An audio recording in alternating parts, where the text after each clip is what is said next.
సోదరి సహోదరులారా, ప్రభువైన యేసుక్రీస్తు నామములో హృదయపూర్వక వందనాలండి.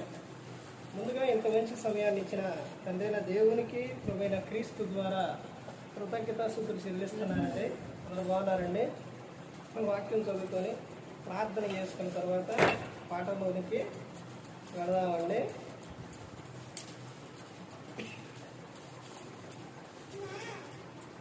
మత్తయి గారు రాసిన సువార్త 4వ అధ్యాయం 1వ వచనం. అప్పుడు యేసు అపవాది చేత శోధింపబడినట్టు ఆత్మ వలన అరణ్యమునకు కొనుకోబడింది. 40 దినములు 40 రాత్రులు ఉపవాసం ఉండిన పిమ్మట ఆయన ఆకలి కొనగా ఆ శోధకుడు ఆయన యొద్దకు వచ్చి, నీవు దేవుని కుమారుడు అయితే ఈ రాళ్ళు రొట్టెలొగినట్లు ఆజ్ఞాపించున్నాడు. అందుకు ఆయన, మనుషుడు రొట్టె వలన మాత్రం కాదు కానీ దేవుని నోట నుండి వచ్చు ప్రతి మాట వలన జీవించును అని రాయబడి ఉన్నది. అంతటి అపవాది పరిశుద్ధ పట్టణములకు ఆయనను తీసుకుని పోయి దేవాలయ శిఖరమును ఆయన నిలబెట్టి, నీవు దేవుని కుమారుడు అయితే కిందకే దుముకుము, ఆయన నిన్ను కూర్చి తన దూతలకు ఆజ్ఞాపించును, నీ పాదం ఎప్పుడైనా రాతికి తగలకుండా వారు నిన్ను చేతులతో ఎత్తుకొందురు అని రాయబడి ఉన్నదని ఆయనతో చెప్పాను. అందుకు యేసు, ప్రభువైన నీ దేవుని నీవు శోధింపవలదని మరి ఒక చోట రాయబడి ఉన్నదని వానితో చెప్పాను. మరలా అపవాది మిగిలిన ఎత్తైన ఒక కొండ మీదకి ఆయనను తోడుకొని పోయి, ఈ లోక రాజ్యములన్నిటినీ వాటి మహిమను ఆయనకు చూపి, నీవు సాగిరపడి నాకు నమస్కారం చేసిన ఎడల వీటన్నిటినీ నీకిచ్చేదనని ఆయనతో చెప్పగా, యేసు వానితో, సాతానా పొమ్ము, ప్రభువైన నీ దేవునికి మొక్కి ఆయనను మాత్రం సేవింపవలనని రాయబడి ఉన్నదని. అంతటి అపవాది ఆయన విడిచిపోగా, ఇదిగో దేవదూతలు వచ్చి ఆయనకు పరిచర్య చేసిరి. ప్రార్థన చేసుకున్నాం. పరలోకమందున్న మా తండ్రి, పరిశుద్ర ప్రేమ గల తండ్రి, గొప్ప తండ్రి, యెహోవా తండ్రి, మీ ప్రియకుమారుడు యేసుక్రీస్తు ప్రభువారి ద్వారా కృతజ్ఞతాస్తుతులు చెల్లిస్తున్నాము నాయన. ఈ కూడికంతట్లో మీరే ఉంది నడిపించండి. వాక్యం బోధించుండగా ఈ లోక సంబంధమైన జ్ఞానంతో కాకుండా మీ జ్ఞానంతో మాట్లాడే భాగ్యం దయచేస్తారని మా ప్రభువైన యేసుక్రీస్తు నామమున వేడుకుంటున్నాం తండ్రి, ఆమేన్. ప్రభువైన యేసుక్రీస్తు నామములో హృదయపూర్వక వందనాలండి. దేవుని కుమారుడు యేసుక్రీస్తు ప్రభువు ఈ లోకానికి వచ్చిన తర్వాత పరలోక రాజ్యం సమీపిస్తుంది కనుక మారు మనసు పొందమని ప్రకటింప మొదలుపెట్టారు. అంశం పాఠం పేరు దేవుడు ఉపయోగించే ఒకే ఒక ఆయుధం, ఒంటరితనం. దేవుడు ఉపయోగించే ఆయుధం ఏది అని అంటే, ఒక మనిషి మీద దేవుడు ఉపయోగించే ఆయుధం ఏది అని అంటే ఒంటరితనం. ఒంటరి. ఈ ఒంటరితనాన్ని దేవుడు ఎందుకు ఉపయోగిస్తారు మనిషి మీద? ఒంటరిగా ఉంటే ఏం జరుగుతుంది? దేవుడు ఒంటరితనాన్నే మనిషికి ఎందుకు ఇయ్యాలని చూస్తున్నారు అని మనం గ్రంథంలో చూస్తే, ఇక్కడ యేసుక్రీస్తు ప్రభువారు ఆయన బాప్తిస్మం తీసుకున్న తర్వాత అపవాది చేత శోధింపబడి అరణ్య ప్రదేశానికి వెళ్ళి 40 రాత్రులు 40 పగళ్ళు ఉపవాసం ఉండిన తర్వాత ఆయన ఆకలి కొనగా, అప్పుడు అపవాది శోధకుడు వచ్చి ఆయనను శోధించారు. అప్పుడు యేసుక్రీస్తు ప్రభువారు కలిగి ఉన్న ఏంటి అని అంటే, ఆకలిగా ఉన్నారు, ఉపవాసం చేసి ఉన్నారు. ఏ మనిషి అయినా కానీ ఆకలిగా ఉన్నప్పుడే ఆ మనిషి దేనికైనా కానీ ఇదైపోతాడు. ఒకనాడు అవ్వమ్మ తినే విషయంలో పడిపోయింది. తర్వాత ఇశ్రాయేలీయులు ప్రజలు కూడా తినే విషయంలోనే సరిగానే కొనిగారు. అదే విషయం యేసుక్రీస్తు ప్రభువారి దగ్గర కూడా అపవాది ఉపయోగిస్తే, ఆ యేసుక్రీస్తు ప్రభువారు అపవాదిని ఏం చేశారు? గద్దించారు. సాతానా పొమ్మన్నారు అంటంతోనే ప్రభువుని విడిచి వెళ్ళిపోయింది. ఎన్నో ప్రయత్నాలు చేసింది, ఎన్నో చెప్పింది, వాక్యం కూడా తీసుకొచ్చింది. ఎన్ని తీసుకొచ్చినా కానీ వల్ల రాలేదు. దేవుడు మనిషిని ఒంటరితనంలో గురించి బైబిల్ గ్రంథంలో ఏమనుంది? ఈ ఒంటరితనాన్ని గురించి దేవుడు చెబుతున్న విషయం ఏంటి? ఎందుకు మనిషి మీద ఉపయోగిస్తున్నారు దేవుడు అని గ్రంథంలో చూస్తే, ఒంటరితనం గురించి ఆదిలోనే నరుణ్ణి చేశారు. ఎవరు ఆయనంటే ఆదాము. అక్కడ దేవుడు నరుణ్ణి చేసిన తర్వాత, ఆదాముని చేసిన తర్వాత ఒక సందర్భం ఒక మాట ఉపయోగిస్తారు, చాలా ఉపయోగిస్తారు. కానీ ఆయన మీద చెప్పిన ఒక విషయం ఏంటనంటే, నరుడు ఒంటరిగా ఉండుట మంచిది కాదు. అప్పుడే చెప్పారు, చూసారండి. ఒంటరిగా ఉంటే ఏం జరిగిద్ది అని చెప్పారు అని అంటే, గ్రంథం చెప్పారు అని అంటే, గ్రంథంలో చెప్తున్నారు కదా, ఒంటరిగా ఉన్నప్పుడే చాలా ప్రమాదం జరిగింది. రకరకాల ఆలోచనలు ఇవన్నీ కూడా మనం బైబిల్ గ్రంథంలో చూస్తే, ఆదిలోని దేవుడు ఆదాముని చేసిన తర్వాత ఆదాము ఒంటరిగా ఉండడం మంచిది కాదు అని స్త్రీని సాటైన సహాయంగా ఉండాలని దేవుడు ఎవరిని చేశారు? స్త్రీని చేశారు. ఆమె అవ్వమ్మ. ఎందుకనంటే పురుషుడు ఒంటరిగా ఉండటం మంచిది కాదు. ఒంటరితనం అనేది ఆ క్షణంలోనే చాలా రకరకాల ఆలోచనలు వస్తాయి. పురుషుడు ఎప్పుడు కూడా ఒంటరిగా ఉండుట మంచిది కాదు. అందుకనే దేవుడు స్త్రీని చేశారు. ఈ దేవుడు ఒంటరితనం మీద ఉపయోగించే విధానం, కూర్చో ఒంటరితనం గురించి బైబిల్ గ్రంథంలో చూస్తే, దావీదు గారి విషయానికి వచ్చేసరికి, కొంతమంది వ్యక్తులను చూపించి ముగిస్తాను. దావీదు గారి విషయానికి వచ్చేసరికి ఆయన యుద్ధం జరుగుతున్న సమయంలోనే ఆయన ఏం చేశారు? నిద్రపోయారు. నిద్రపోయి తర్వాత మేల్కొని ఎక్కడికి వెళ్ళారంట? మేడ మీదకి వెళ్ళారు, మిద్దె మీదకి వెళ్ళారు. మిద్దె మీదకి వెళ్ళినప్పుడు అక్కడ ఎవరన్నా పక్కన తన భార్యలు కానీ, లేకపోతే తన రైట్ హ్యాండ్ కానీ, లేకపోతే ఇంకెవరన్నా కానీ మనుషులు ఉంటే అక్కడ ఏం జరిగేది ఒకసారి ఆలోచించండి. ఇప్పుడు దావీదు గారు ఎమ్మంటే మనిషి ఎవరన్నా ఉంటే అక్కడ జరిగే ప్రమాదం, జరిగే విషయం అదంతా ఏమైపోయి ఉండేది? ఆగిపోయేది. కానీ ఆయన ఒంటరిగా ఉండటం వలన అక్కడ జరిగిన విషయం ఏంటి? ఒక స్త్రీని చూశారు. ఇప్పుడు పక్కన ఆ స్త్రీని చూసేటప్పుడు, స్నానం చేస్తున్న ఆ స్త్రీని చూసేటప్పుడు అటుపక్క కానీ ఇటుపక్క కానీ వెనకమాల కానీ మనుషులు ఉన్నారనుకోండి, దావీదు గారు చూసేవాడా? ఏం జరిగేది? వెంటనే వీళ్ళు చూస్తున్నారు కదా అని అక్కడి నుంచి వెళ్ళిపోయాడు. కానీ ఎవ్వరూ లేరు. ఎవరు లేకపోవటం వలన ఆమెను అలాగే చూసేసి ఆమెను తీసుకొచ్చి రప్పించి ఆమెతో ఏం చేశారు? తప్పు చేశారు. అంటే దావీదు గారు ఎలా ఉన్నారు?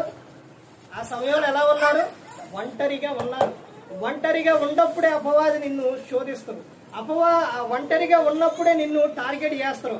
అందుకనే నరుడు ఒంటరిగా ఉండుట మంచిది కాదు అని చెప్పారు. ఒంటరిగా ఉన్నప్పుడు రకరకాల ఆలోచనలు వస్తాయి. అది చూడు, లైన్లో ఉంచు. ఒంటరిగా ఉన్నప్పుడే రకరకాల ఆలోచనలు వస్తాయి అన్నమాట. సాతాను అప్పుడే నిన్ను టార్గెట్ చేస్తావు. నువ్వు ఒంటరిగా ఉన్నప్పుడు జరిగే విషయం ఏంటి? నువ్వు ఫోన్ తీసుకొని 10 మందిలో ఉన్నప్పుడు నువ్వు సినిమా చూస్తావా? ఇప్పుడు నువ్వు ప్రార్థనకి వెళ్తావు. ప్రార్థనకి వెళ్ళే నీవు, బైబుల్ పట్టుకొని ప్రార్థనకి వెళ్ళే నీవు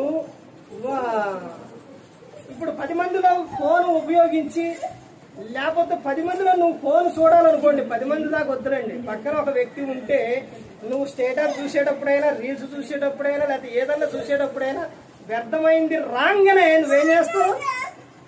పైకన్నంటావు, లేకపోతే పక్కన నా పన్నా చేస్తావు. ఎందుకని? పక్కన మనుషులు ఉన్నారు కాబట్టి. అదే ఒంటరిగా ఉన్నప్పుడు ఏం చేస్తావు? సహజంగా ఈ మనుషుల్లో జరిగే ఏం చేస్తారు? దాన్ని అలాగే చూస్తుంటారు. చూడాలని చూస్తారు, లేకపోతే తీసేస్తారు. ఇప్పుడు ప్రార్థనకి వెళ్ళే వ్యక్తులు వీళ్ళు. ప్రార్థనకి వెళ్ళే వ్యక్తులే ఒంటరిగా ఉన్నప్పుడు అపవాది టార్గెట్ చేస్తారు. ఒక పురుషుణ్ణి కానీ, ఒక స్త్రీని కానీ ఆలోచనలో ఏం చేస్తారంటే ఆలోచనలో పుట్టేస్తారు. అందుకని ఒంటరితనం అనేది చాలా ప్రమాదకరం. మనిషి చూడండి, చాలా మందిని ప్రార్థనకు వెళ్ళేవారు, భక్తిగా ఉండేవారు, సిగరెట్ కాల్చాలన్నా లేకపోతే ఇంకేదైనా కానీ వాళ్ళు చెయ్యాలి అని అంటే నలుగురు ఉన్నప్పుడు చేయగలుగుతారా?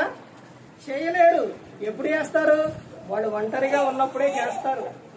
ఇప్పుడు దావీదు గారి జీవితంలో కూడా జరిగింది అదే.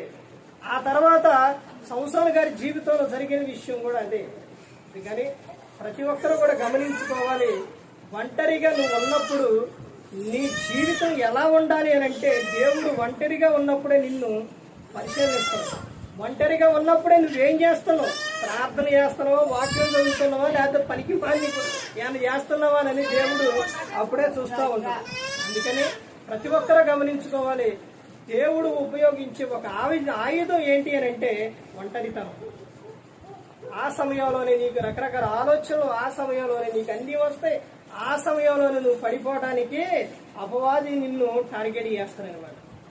అందుకని భక్తులు చాలా మంది ఉన్నారండి, ఒంటరిగా ఒక్కొక్కళ్ళే ఉన్నప్పుడు పడిపోయిన వాళ్ళు చాలా మంది బైబిల్ గ్రంథంలో మనకు కనబడుతూ ఉంటారు. అందుకనే ఇలా ఒంటరితనం మంచిది కాదు అని దేవుడు ఏం చేశారంటే సాటైన సహాయంగా స్త్రీని ఇచ్చారనమాట. ఇప్పుడు స్త్రీ లేకుండా పురుషుడు బయటికి వెళ్ళినా, స్త్రీ లేకుండా పురుషుడు ఒంటరిగా ఉన్నప్పుడైనా, ఎక్కువ కాలం అలా పురుషుడు ఉన్నా కానీ అది కూడా చాలా ప్రమాదం అండి. అర్థమవుతుందండి? అందుకని ప్రతి ఒక్క విషయంలో కూడా వెంట ఉండాలి ఎవరనంటే స్త్రీ ఉండాలి. పురుషుడు ఎమ్మటి స్త్రీ ఉండాలి, స్త్రీ ఎమ్మటి ఎవరు ఉండాలి? పురుషుడు ఉండాలి. ఇద్దరు కలిసి ఉండాలి. అర్థమైందండి? ఒంటరిగా స్త్రీ వెళుతూ ఉంటే ఇప్పుడు ఒకవేళ నైట్ అయినా లేకపోతే పగలైనా ఎప్పుడైనా కానీ స్త్రీ ఒంటరిగా వెళుతుంది అనుకోండి, చూసే పురుషులు ఏం చేస్తారు? వెళ్ళేస్తారు, కామెంట్ చేస్తారు, లేకపోతే ఏమైనా మాటలు అంటారు. అర్థమవుతుందండి? అదే పక్కన పురుషుడు ఉంటే అనగలుగుతారా? అంటారా? చూడగలుగుతారా? చూసిన వెంటనే తలకాయ తిప్పుకుంటారు. అర్థమవుతుందండి? అందుకనే దేవుడు ప్రతి ఒక్కటి మనకు నేర్పారు. అవన్నీ కూడా ఈ గ్రంథంలోనే ఉన్నాయి. ప్రతి ఒక్కటి కూడా ఇద్దరు కలిసి ఉంటే ఏం జరిగిద్ది, ఒంటరిగా ఉంటే ఏం జరిగిద్ది, ఒంటరితనంలో ఏం జరిగిద్ది, ఇవన్నీ కూడా ప్రతి ఒక్కటే గ్రంథంలోనే ఉంది. గ్రంథం చదివితే మనకి ప్రతి ఒక్కటి కూడా అర్థమవుతుంది. అందుకనే ఏ ఒక్కరూ కూడా నశించి నరకానికి వెళ్ళిపోకూడదని యేసుక్రీస్తు ప్రభువారు ఈ లోకానికి వచ్చి మనందరి కోసం తన ప్రాణాన్ని పెట్టారు. యేసుక్రీస్తు ప్రభువారు సేవకు శిష్యులు పంపుతూ ఎంతమందిని పంపించారండి? ఎంతమందిని పంపించారు? ఇద్దరిద్దరినిగా పంపించారు. మత్తయి సువార్త 10వ అధ్యాయంలో ఉంటుంది. ఇద్దరిద్దరినే పంపించారు. ఎందుకు ఇద్దరిద్దరు పంపించారు? సువార్తకు అనేది ఎందుకు ఇద్దరిద్దరు పంపించారంటే, ఒకళ్ళు ఏమైనా ఆలోచన వచ్చినా కానీ, అలసిపోయినా కానీ ఇంకొక వ్యక్తి ఉంటారు కాబట్టి ఏం జరుగుతుంది? సపోర్ట్ అనేది ఉంటుంది. ఈ సందర్భంలో ఒక విషయం మీకు చెప్పి ఇక ముగిస్తాను. ఆయన పేరు హిమాలయ పర్వతాల్లో ఎవరైనా చెప్పులు లేకుండా కూడా సేవ చేసిన ఆయన సాధు సుందర్ సింగ్ గారు. ఆయన ఒకసారి ఏం జరిగిందంటే, ఇద్దరు వ్యక్తులు కలిసి వెళుతూ ఉన్నారంట.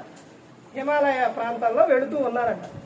వెళుతూ ఉంటే ఒక వ్యక్తి ఏం జరిగిందంటే మనసుకి పక్కన పడిపోయాడు.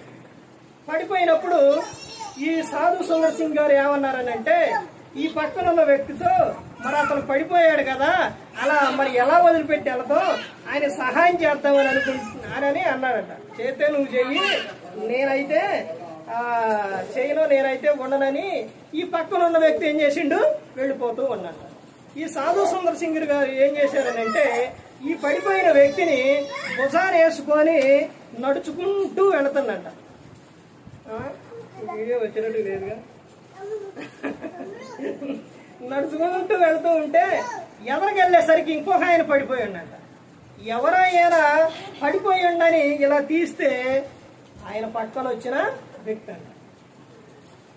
ఏం జరిగింది అని అంటే, ఆ ఒంటరిగా వెళుతున్న ఆయన ఆ మంచు గాలికి, ఆ చలికి దానికి తట్టుకోలేక ఏమైపోయిండు? ఆ చలికి ఎక్క తీసుకుపోయి పడిపోయి చనిపోయాడు.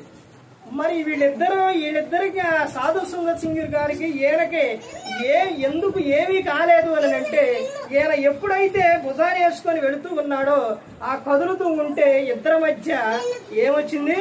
ఏం కలిగింది? వేడొచ్చింది. ఆ వేడి రావటం వల్ల సాధు సుందర్ సింగ్ గారికి ఆయనకు కూడా ఏమీ కాలేదు. అందుకని ఇద్దరు కలిసి ఉంటే ఏం జరుగుతుందంటే చాలా మంచిగా ఉంటుంది. అందుకనే యేసుక్రీస్తు ప్రభువారు సువార్త సేవకు ఇద్దరిద్దరిని పంపించారు. అందుకనే యేసుక్రీస్తు ప్రభువారు చెప్పిన విషయం, ఎక్కడ ఇద్దరు ముగ్గురు కూడి ఉంటారో అక్కడ నేను ఉంటానని చెప్పి ఉన్నారు. అదేవిధంగా ఇప్పుడు అబ్రహాం గారు వెళ్ళేటప్పుడు కూడా వెంట ఎవరిని పంపించారు? అది వరకు లోతు గారు ఉన్నారు, ఆ తర్వాత ఎవరున్నారు? శారమ్మ ఉంది. ఇలా ఇద్దరిద్దరినిగా దేవుడు ఇద్దరిద్దరినిగా పంపించి ఉన్నారు. ఎందుకనంటే ఒంటరిగా ఉంటేనే రకరకాల ఆలోచనలు వస్తాయి అనమాట. సంసారం గారు ఒంటరిగా ఉన్నప్పుడే ఆయన ఒకటిను చూసెను అని ఉండిద్ది బైబిల్ గ్రంథం, న్యాయాధిపతులు. అంటే ఎప్పుడు? ఒంటరిగా ఉన్నప్పుడు. అర్థమైందండి. అందుకని దేవుడు ఒంటరిగా ఉన్నప్పుడే అప్పుడే నిన్ను పరిశీలిస్తారు, సాతాను అప్పుడే నిన్ను శోధిస్తారు. దేవుడు ఏం చేస్తారు? పరిశోధిస్తారు. సాతాను ఏం చేస్తారు? శోధిస్తారు. అందుకని నీవు ఆ పరిశోధనలో గెలవాలి, తర్వాత శోధనలో నువ్వు పడిపోకుండా నిలబడాలి. అందుకనే అపోస్తలుడైన పౌలు గారు కొరింథీయులకు రాసిన మొదటి పత్రిక 10వ అధ్యాయంలో చెబుతారు కదా, తాను నిలుచున్నానని చూచువాడు పడిపోకుండా జాగ్రత్త కలిగి ఉండాలని. అందుకని తిమోతికి రాసిన 2వ పత్రిక 2వ అధ్యాయం 22వ వచనంలో ఈ యవనుడా నీ యవన కాలమందు జాగ్రత్త కలిగి ఉండు, నువ్వు నీ యవనేచ్ఛల నుండి ఏం చేయాలంటే పారిపోవాలి, పారిపోయి ప్రార్థన చేయు వారితో నువ్వేం చేయాలి? స్నేహం చేయాలి అని చెబుతున్నాను. ఇలాంటి విషయాలు చాలా సందర్భాలు ఉన్నాయి. అందుకని ప్రతి ఒక్కరు గమనించుకోవాలి. ఏ ఒక్కరు కూడా నశించి నరకానికి వెళ్ళిపోకూడదని యేసుక్రీస్తు ప్రభువు ఈ లోకానికి వచ్చి మనందరి కోసం శిలువలో తన ప్రాణాన్ని పెట్టి ఉన్నాడు. మరి ఈ విధంగా నిలబెట్టి మాట్లాడించిన తండ్రైన దేవునికి కృతజ్ఞతాస్తుతులు చెల్లిస్తూ, ఎంతవరకు శ్రద్ధగా ఉన్న మీకు ప్రభు పేరున హృదయపూర్వక వందనాలు చెల్లిస్తూ ఈ మాటలు ముగిస్తాను. అందరికీ వందనాలు.